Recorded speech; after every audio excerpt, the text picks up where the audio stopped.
नमस्कार। खेलों पे हमारे साप्ताहिक कार्यक्रम गेम ऑन में आप सबका बहुत बहुत स्वागत है। मैं हूं गौरव कुमार और ये हफ्ता जो था वो खेल की खबरों के साथ कहना चाहिए भरा हुआ था, क्योंकि बहुत सारे उथल पुथल इस दरमियान देखने को मिले। कई खबरें ऐसी रहीं जिन्होंने सुर्खियां बटोरी और कई खबरें ऐसी रहीं जो पूरे हफ्ते जो है वो अभी भी छाई रहीं। तो इस सब के बीच में खबरों को निकालना और उसमें से टॉप 3 खबरों को निकालकर आपके सामने लाना, ये हमारी प्राथमिकता रही। तो इस हफ्ते की जो पहली बड़ी खबर रही, अगर उसकी बात करें तो पहली बड़ी खबर यही रही कि एशिया कप के लिए भारतीय क्रिकेट टीम का ऐलान हो गया। जी हां, इस बहुत बड़ी माथापच्ची का यह दौर था, आसान नहीं था। कोच गौतम गंभीर के लिए और सिलेक्टर अजीत अगरकर के लिए टीम का चयन करना, लेकिन क्योंकि 9 सितंबर से ये टूर्नामेंट जो है वो स्टार्ट होना है, तो इसके लिए सूर्य कुमार यादव को जो है कप्तानी सौंपी गई। तो ये एक बड़ी खबर रही जो पूरे हफ्ते और कहना चाहिए अभी भी कहीं ना कहीं लोगों की जुबान पर है। इस कड़ी में अब आगे बढ़ते हैं और जो हफ्ते की दूसरी बड़ी खबर रही वो रही खेलो इंडिया वाटर स्पोर्ट्स फेस्टिवल। जी हां, जम्मू कश्मीर में पहली बार ये खेल आयोजित हुए। आज ये खेल जो हैं वो समाप्त हो गए, जहां पर मध्य प्रदेश ने बाजी मारी और अपने आप को एक नए सिरे के साथ वो खुद को सामने ला पाने में कामयाब हुए।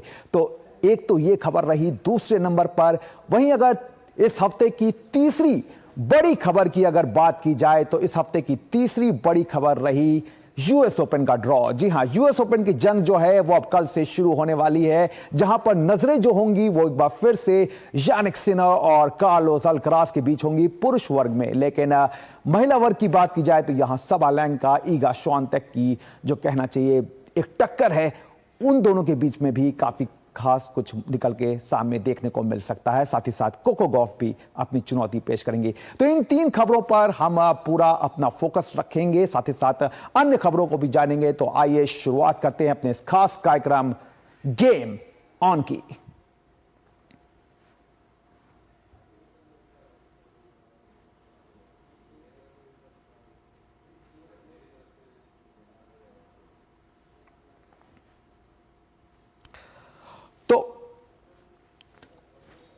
तो पूर्व भारतीय क्रिकेटर कहना पड़ेगा कि जिस तरह से एशिया कप के लिए भारतीय टीम का जो ऐलान हुआ है उसने सभी को कहीं ना कहीं एक तरह से चौंकाया भी है। चौंकाया इस सेंस में कि यहां पर श्रेयस अय्यर जो थे वो भारतीय टीम का हिस्सा नहीं थे, लेकिन उसके बावजूद टीम जो है वो सूर्य कुमार यादव की कप्तानी में अपनी चुनौती पेश करेगी। 14 तारीख को यानी 14 सितंबर को भारतीय टीम की जो महामुकाबला है वो पाकिस्तान के साथ है और उस सब को लेकर के भारतीय टीम जो तैयार की गई है वो 15 सदस्यीय टीम का ऐलान हुआ है। तो कौन से वो खिलाड़ी रहे जिन्होंने जगह बनाई और कौन से वो रहे जिनको जगह नहीं बन पाई, देखते हैं इस रिपोर्ट के जरिए। बीसीसीआई ने एशिया कप 2025 के लिए भारतीय टीम का ऐलान कर दिया है। भारतीय टीम के कप्तान सूर्य कुमार यादव होंगे, जबकि शुभमन गिल उप कप्तान की भूमिका में होंगे। इनके अलावा भारतीय टीम में अभिषेक शर्मा, तिलक वर्मा, हार्दिक पांड्या, शिवम दुबे, अक्षर पटेल, जितेश शर्मा, जसप्रीत बुमराह, अर्शदीप सिंह, वरुण चक्रवर्ती, कुलदीप यादव, संजू सैमसन, हर्षित राणा और रिंकू सिंह को शामिल किया गया है। भारत की मेजबानी में 9 सितंबर से यूएई में शुरू हो रहे इस टूर्नामेंट के लिए T20 विश्व कप 2024 जीतने के बाद पहली बार जसप्रीत बुमराह की वापसी हो रही है। भारतीय टेस्ट टीम के कप्तान शुभमन गिल को उप कप्तान बनाया गया है। गिल को T20 विश्व कप में भी टीम में शामिल नहीं किया गया था। हालांकि आईपीएल में उन्होंने 650 रन बनाए थे। गिल भारतीय टेस्ट टीम के कप्तान भी हैं। उन्होंने इंग्लैंड दौरे पर 5 टेस्ट मैचों की सीरीज में 754 रन बनाए थे।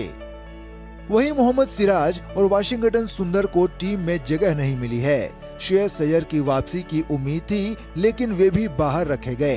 प्रसिद्ध कृष्णा, वाशिंगटन सुंदर, ध्रुव जुरेल, रियान पराग और यशस्वी जायसवाल स्टैंड बाय प्लेयर के तौर पर उपलब्ध रहेंगे। एशिया कप 2025 में कुल 8 टीमें हिस्सा लेंगी, जिनमें भारत, पाकिस्तान, यूएई, ओमान, श्रीलंका, बांग्लादेश, अफगानिस्तान और हांगकांग की टीम शामिल होंगी।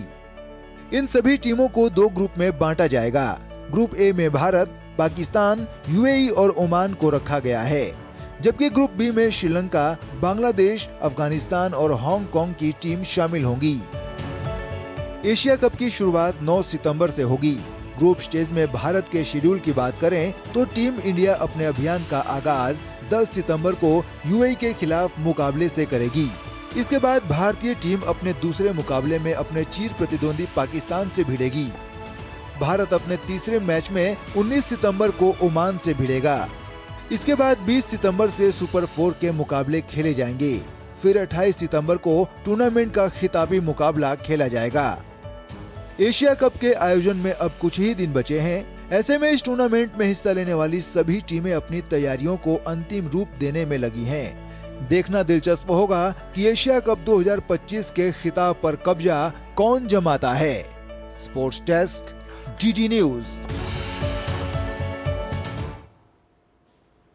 तो वाकई T20 फॉर्मेट में ये मुकाबला जो है वो खेला जाएगा और पूर्व भारतीय क्रिकेटर आकाश चोपड़ा का मानना है कि एशिया कप के लिए भारतीय टीम की तैयारी पुख्ता है। इसके साथ ही उन्होंने कहा कि दबाव हर समय होता है, लेकिन आप उसे अपने प्रदर्शन से कम या ज्यादा रख सकते हैं। मोहम्मद सिराज और जसप्रीत बुमराह के बारे में भी इस पूर्व क्रिकेटर ने अपनी राय रखी। क्या कुछ कहा, देखिए ये बातचीत। क्रिकेट के मैदान पर आपने अक्सर क्रिकेटर्स को विकेट लेते और रन बनाते तो देखा होगा, लेकिन उनकी अंदरूनी क्या बातें होती हैं, क्या कुछ माहौल होता है उनके आपस के बीच में, इसको लेकर के the great Indian cricket show जो है वो अब जल्द ही सामने होगा। इस वक्त हमारे साथ फॉर्मर क्रिकेटर आकाश चोपड़ा हैं। आकाश, क्रिकेटर्स की लाइफ को लेकर के जुड़ा, उनके अहम पहलुओं को लेकर के जुड़ा ये शो, क्या कहेंगे इसके बारे में? देखिए, सिर्फ उनकी लाइफ नहीं, एक्चुअली उनकी अचीवमेंट्स, समटाइम्स उनकी स्ट्रगल्स, समटाइम्स वो जो डिसअपॉइंटमेंट है, रिजेक्शन है, कई बार या फिर वो सेलिब्रेशन है, उन सब के बारे में थोड़ा सा और करीब से जानने का प्रयास है, जिसमें खिलाड़ी वो हैं जो जिनके ऊपर ये बीती है या जिन्होंने बहुत करीब से उस इवेंट को देखा है, वो हैं जिन्होंने इसको कवर किया है। अगर आप कुछ जर्नलिस्टिक पॉइंट ऑफ व्यू से देखें तो कोशिश है कि उस प्रकार के एक शो की तैयारी की जाए जिसमें ये सभी पहलू जो हैं उनको कवर किया जाए। ये तो शो की बात हो गई, लेकिन अगर अब असली शो जो कि अगले महीने से एशिया कप का जो शो जो स्टार्ट होने वाला है, उसको लेकर के इंडियन टीम की तैयारी को किस तरह से देखते हैं? देखिए, तैयारी अच्छी है। पिछले 20 T20 आए, आप उठा के देखिए, उसमें 17 हम जीते हैं। श्रीलंका से हराना शुरू किया था, फिर बांग्लादेश को घर पे हराया, फिर साउथ अफ्रीका को साउथ अफ्रीका में हराया, फिर इंग्लैंड को घर में हराया। तो टीम बहुत बढ़िया कर रही है। भारतीय T20 आए टीम सूर्य कुमार यादव की कप्तानी में बहुत बढ़िया कर रही है। तो उसी लय में उम्मीद कर रहा हूँ कि भारतीय टीम दोबारा खेलेगी। सिर्फ एक चीज़ ज़रूर है कि 3-4 महीने हो गए हैं वो T20 आए टीम खेली नहीं है साथ में मिलकर, तो वो हो सकता है शुरू में थोड़ा सा हिटिंग द ग्राउंड रनिंग जो हम कहते हैं उसमें थोड़ा सा शायद समय लगे, पर लीग बेस है, राउंड रॉबिन फॉर्मेट पे है, तो शुरुआत में मुझे लगता है कि एक आधा हल्का मैच भी आपको मिलेगा थोड़ा सा एक्लिमेटाइज करने के लिए। मुझे लगता है भारतीय टीम अच्छा करेगी। मोहम्मद सिराज को लेकर काफ़ी बातें, हालांकि जसप्रीत बुमराह ने कह दिया कि वो अवेलेबल हैं, तो जब भी इस तरह की बात होती है, बुमराह और सिराज को लेकर के बात होती है, तो कहीं ना कहीं सिराज जो है वो अंडर शेडो में आ जाते हैं। कि आप इस बात से सहमत हैं? मुझे ऐसा लगता है कि दोनों का अपना रोल है, दोनों ही सेलिब्रेटेड हैं, दोनों को ही उतनी एक्नॉलेजमेंट मिल रही है जितनी मिलनी चाहिए। मोहम्मद सिराज वर्क हॉर्स की तरह लगातार गेंदबाजी करते रहते हैं और इवेंचुअली आप अच्छा काम करते रहते हैं तो आपको अपना जो ड्यू होता है वो ज़रूर मिलता है। तो ये अगर इंग्लैंड की आप सीरीज़ देखें, वो उन्होंने उतार देखे, चढ़ाव देखे, पर इवेंचुअली जो था वो जाके डंडे पे गेंद जो लगी जिसकी वजह से हम आखिरी मैच जीते और सीरीज़ ड्रॉ हुई, वो सिराज के हाथ से ही निकली थी। तो सिराज को मिल रहा है जो उनको चाहिए और या जो मिलना चाहिए उनके लिए। और जसप्रीत बुमराह तो खैर वो भारत का एक बड़ा अनोखा खिलाड़ी है और वंस इन अ जनरेशन ऐसे गेंदबाज आते हैं तो उनको सेलिब्रेट करना तो वैसे भी बनता है। अभी वेस्ट इंडीज़ और साउथ अफ्रीका के अगेंस्ट में एक अहम सीरीज, टेस्ट सीरीज जो है वो बाकी है, तो अब आप समझते हैं कि यहाँ पर एक जो वर्कलोड काफ़ी चला है चर्चा में, वर्कलोड, तो उसको लेकर के अब बुमराह को भी अपनी स्थिति कहीं ना कहीं अगर स्पष्ट रखनी होगी और एक कैलकुलेटिव तरीके से अपने आप को सामने रखना होगा। आई थिंक वो कर रहे हैं ऑलरेडी, और कई बार इसमें ये कम्युनिकेशन हमें लगता है कि सारी दुनिया को बताना ज़रूरी है, पर उतना ज़रूरी नहीं है। वो जो एक टीम है वो टीम में आपस में पता होना ज़रूरी है, सेलेक्टर्स को पता होना चाहिए, कोचेस को पता होना चाहिए और खिलाड़ी को पता है, दैट्स इट। हम सब जानते हैं बहुत अच्छा किया है भारतीय क्रिकेट टीम ने इंग्लैंड दौरे पर, लेकिन फिर भी किस तरह से आप अपनी रेटिंग जो है वो इस यंग टीम को देते हैं? यंग टीम, जैसे शुभमन ने कहा था कि भाई गन टीम है, एकदम बहुत बढ़िया प्रदर्शन किया है और ड्रॉ करके वहाँ से सीरीज़ आए हैं जो जीत से बिल्कुल भी कम नहीं है। सभी युवा खिलाड़ियों ने गजब प्रदर्शन किया है, तो आई एम तो over the top actually dilated कि यार इतना बढ़िया, क्योंकि मुझे भी उतनी उम्मीद नहीं थी शुरुआत में, पर चाहे वो शुभमन गिल हों, केएल राहुल हों, यशस्वी जायसवाल हों या फिर ऋषभ पंत हों, गेंदबाजी में आप चाहे वो जड्डू का ऑलराउंड प्रदर्शन देखें, वॉशिंगटन सुंदर, सिराज, बुमराह, आकाशदीप, जो खेला उसने अपना 100% दिया और बहुत बढ़िया किया। आप इनसे बात की बहुत बहुत शुक्रिया। तो ये है आकाश चोपड़ा, जिनका साफ तौर पर कहना है कि देश जो है वो हर खेल के हर क्षेत्र में आगे बढ़ रहा है। साथ ही साथ भारतीय क्रिकेट टीम के लिए वो मानते हैं कि जो यंग टीम है वो गन टीम है और लगातार अपने कद को, चाहे टेस्ट हो चाहे T20 हो, बढ़ा रही है आगे। कैमरामैन पीयूष के साथ मैं गौरव कुमार, DD न्यूज़, दिल्ली। तो वाकई देखना होगा कि टीम इंडिया जो कि सिलेक्ट हुई है वो एशिया कप में किस तरह का प्रदर्शन कर पाने में कामयाब होती है। बहरहाल हमारे इस वीकली प्रोग्राम में अभी यहाँ पर वक्त हो गया एक छोटे से ब्रेक का। आप कहीं मत जाइएगा, देखते रहिएगा DD न्यूज़। टाइम पे खा लेना और प्लीज बाइक धीरे चलाना जी। और ये तुम्हारी सेफ्टी के लिए। अरे एक बात तो रह गई, LIC ये हमारी सेफ्टी के लिए। दिल की सुनो, LIC चुनो। LIC हर पल आपके साथ। मेरी पसंद, मेरी पसंद, मेरी पसंद, मेरी पसंद, हमारी पसंद। हम सबकी पसंद। मजबूत देश का मजबूत सरिया हो गया स्टील। तो ब्रेक के बाद एक बार फिर से आप सबका स्वागत है। और इस हफ्ते एक और बड़ा फैसला लिया गया, फैसला कह सकते हैं या फिर कह सकते हैं कि रुख जो है वो खेल मंत्रालय की ओर से स्पष्ट किया गया। खेल मंत्रालय ने किसी भी खेल में भारत बनाम पाकिस्तान मैचों पर अपना रुख स्पष्ट कर दिया है कि किसी भी द्विपक्षीय सीरीज में पाकिस्तान के साथ भारतीय टीम जो है वो नहीं खेलेगी। भारत लेकिन मल्टीलैटरल और अंतर्राष्ट्रीय इवेंट में पाकिस्तान के साथ खेलने से टीम इंडिया जो है उसको रोका नहीं जाएगा। अंतर्राष्ट्रीय स्पोर्टिंग इवेंट को लेकर जारी अपने निर्देशों में युवा मामले और खेल मंत्रालय ने कहा है कि जहां तक एक दूसरे के देश में द्विपक्षीय सीरीज की बात है तो भारत पाकिस्तान में किसी भी सीरीज में हिस्सा नहीं लेगा और न ही पाकिस्तान को भारत में द्विपक्षीय सीरीज खेलने की अनुमति देगा। एशिया कप में 14 सितंबर को भारत और पाकिस्तान की दुबई में भिड़ंत होनी है। खेलों को देश में नया आयाम देने में प्रसार भारती की भूमिका हरदम खास रही है और अब एक और नई पहल सामने है। यह प्रयास है क्रिकेट के खेल से जुड़ी क्रिकेट की बात क्रिकेटर्स के साथ, हर खिलाड़ी से जुड़ी छोटी बड़ी बातों को समेटे the great Indian cricket show, जो कि बहुत जल्द अब आकाशवाणी सहित दूरदर्शन के विभिन्न प्लेटफॉर्म पर सामने होगा। इस बात की भी घोषणा इस हफ्ते हुई। देश में क्रिकेट के खेल की क्या अहमियत है इसे बताने की जरूरत नहीं, लेकिन आपके पसंदीदा क्रिकेटर्स और जिन्हें देख देख कर आप बड़े हुए हैं, उनके जीवन के अनछुए पहलुओं को एक कड़ी के रूप में पेश करने की बड़ी तस्वीर अब दूरदर्शन पर the great Indian cricket show के रूप में सामने होगी। इस कड़ी में नई दिल्ली में इसके तहत एक स्पेशल प्रीमियर आयोजित किया गया, जहां प्रसार भारती चेयरमैन नवनीत सहगल और CEO गौरव द्विवेदी भी मौजूद रहे। As a entertainment house, we must provide interesting and knowledgeable content, and I'm very happy that ex-cricketers are joined and they have joined here in this endeavor, and I hope that the 104 episodes that they will run, they should bring good TRPs. Great Indian Cricket Show is being launched, and I'm sure this will bring audiences the pleasure and joy of not only the game itself, but also the records that seem to be getting broken with unfailing regularity these days. इस मौके पर पूर्व cricketers की मौजूदगी ने भी इस कार्यक्रम को खास बना दिया। पूर्व क्रिकेटर मदन लाल, मुरली कार्तिक, चेतन शर्मा, आकाश चोपड़ा ने प्रसार भारती की इस पहल को खेल के दीवानों के लिए बड़ा कदम बताया। खिलाड़ी वो हैं जो जिनके ऊपर ये बीती है या जिन्होंने बहुत करीब से उस इवेंट को देखा है, वो हैं जिन्होंने इसको कवर किया है। अगर आप कुछ जर्नलिस्टिक पॉइंट ऑफ व्यू से देखें तो कोशिश है कि उस प्रकार के एक शो की तैयारी की जाए जिसमें ये सभी पहलू जो हैं उनको कवर किया जाए। क्रिकविज के सहयोग से दूरदर्शन पर the great Indian cricket show के 104 एपिसोड प्रसारित किए जाएंगे, जो आकाशवाणी सहित डीडी स्पोर्ट्स, प्रसार भारती के डिजिटल प्लेटफॉर्म और ओटीटी प्लेटफॉर्म वेव्स पर भी प्रसारित होगा। कुल मिलाकर क्रिकेटर्स की लाइफ और उनकी जिंदगी के अहम लम्हों को समेटे ये शो दर्शकों को एक ऐसे रोमांच का एहसास कराएगा जिसकी एक एक कहानी से क्रिकेट प्रेमी खुद को जुड़ा पाएगा।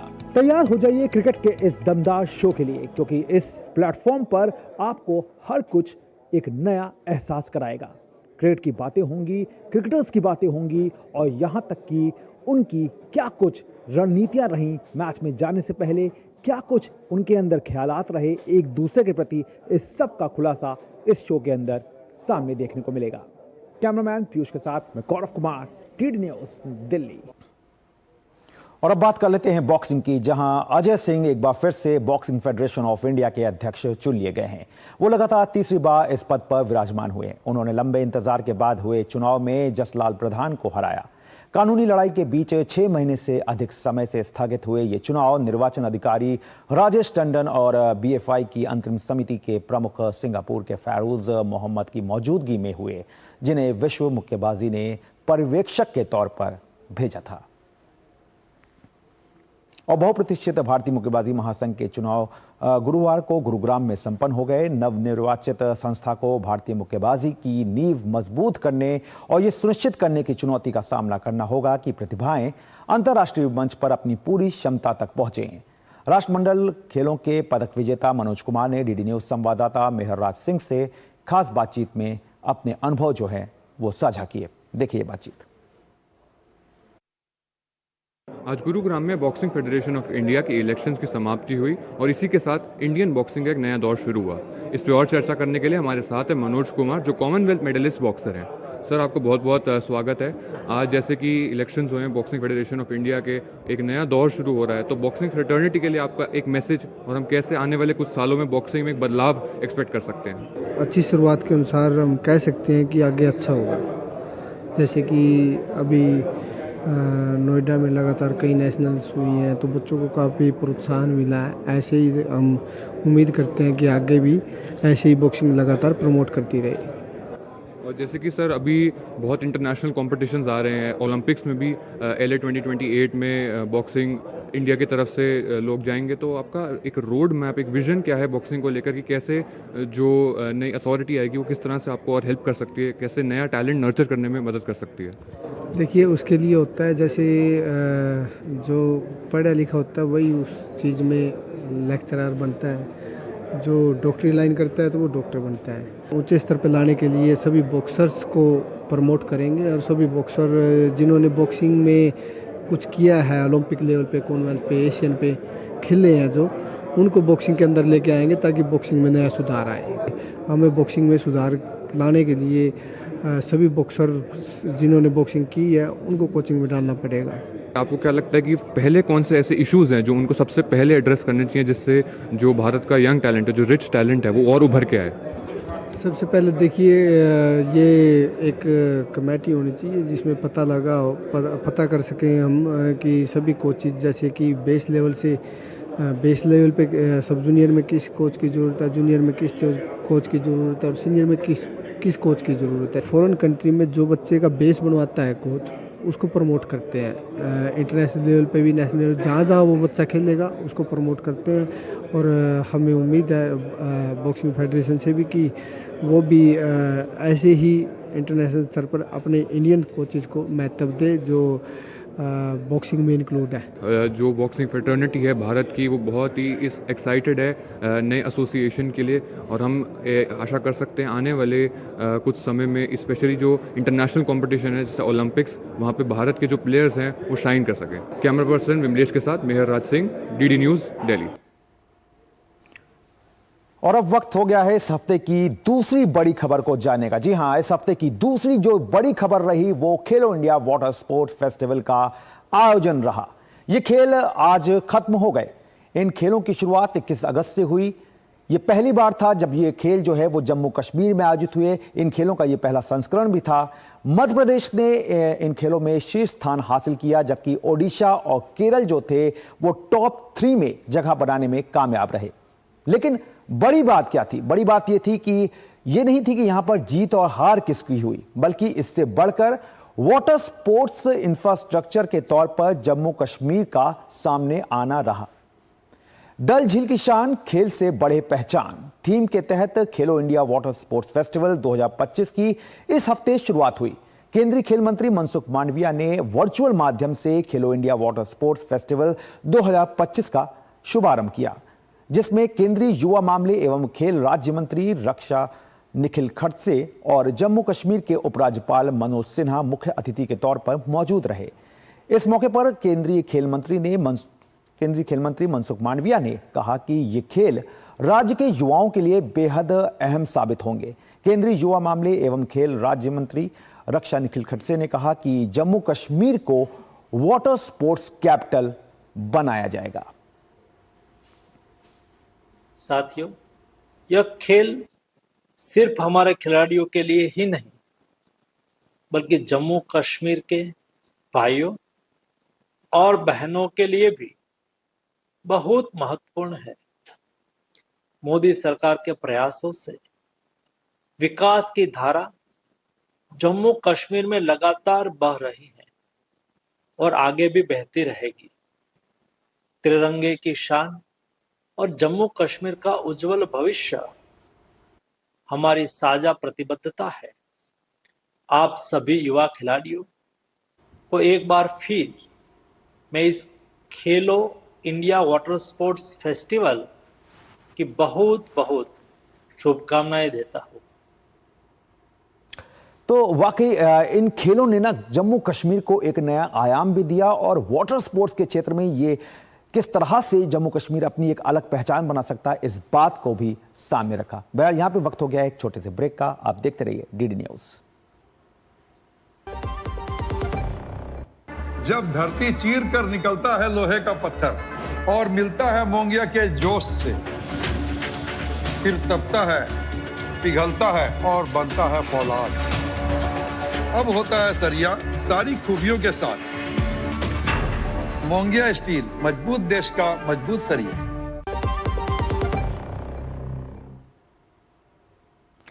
और अब खबर यूएस ओपन से जुड़ी हुई देखते हैं।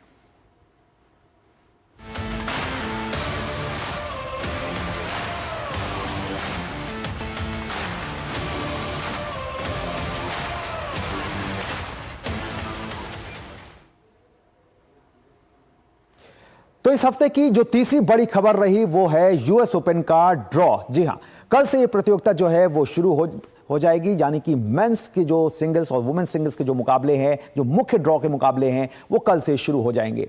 तो यूएस ओपन का मुख्य ड्रॉ सामने आ चुका है। 24 अगस्त से प्रतियोगिता की शुरुआत होने जा रही है, जहां पुरुष वर्ग में एक बार फिर निगाहें यानिक सिन्हा और अल्कराज के ऊपर होंगी, तो वहीं महिला वर्ग में साबालेंका, कोको गॉफ और ईगा श्वांतेक के इर्द गिर्द ये लड़ाई नजर आएगी।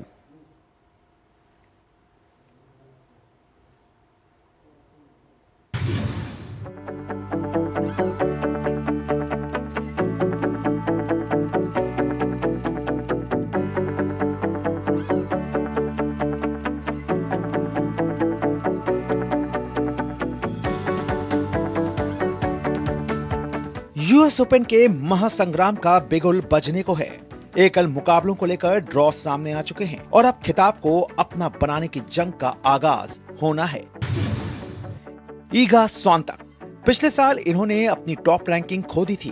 फ्रेंच ओपन 2024 के बाद से इस खिलाड़ी ने खिताबी जीत का लंबा सूखा झेला, जिसके बाद उनके दबदबे को लेकर सवाल उठने लगे, लेकिन श्वांतेक ने इसका जवाब अपने प्रदर्शन से दिया।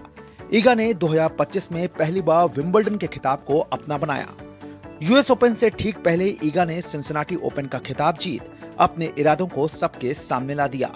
पिछले 20 मैचों में से 18 में ईगा श्वांतेक को जीत हासिल हुई है। Aryna Sabalenka, defending champion Aryna Sabalenka के लिए इस बार चुनौती आसान नहीं दिख रही। पिछली बार यूएस ओपन खिताब जीतने के बाद से उन्होंने कोई खिताबी जीत हासिल नहीं की है। इस साल फ्रेंच ओपन के फाइनल में इस खिलाड़ी को कोको गॉफ के हाथों शिकस्त का मुंह देखना पड़ा।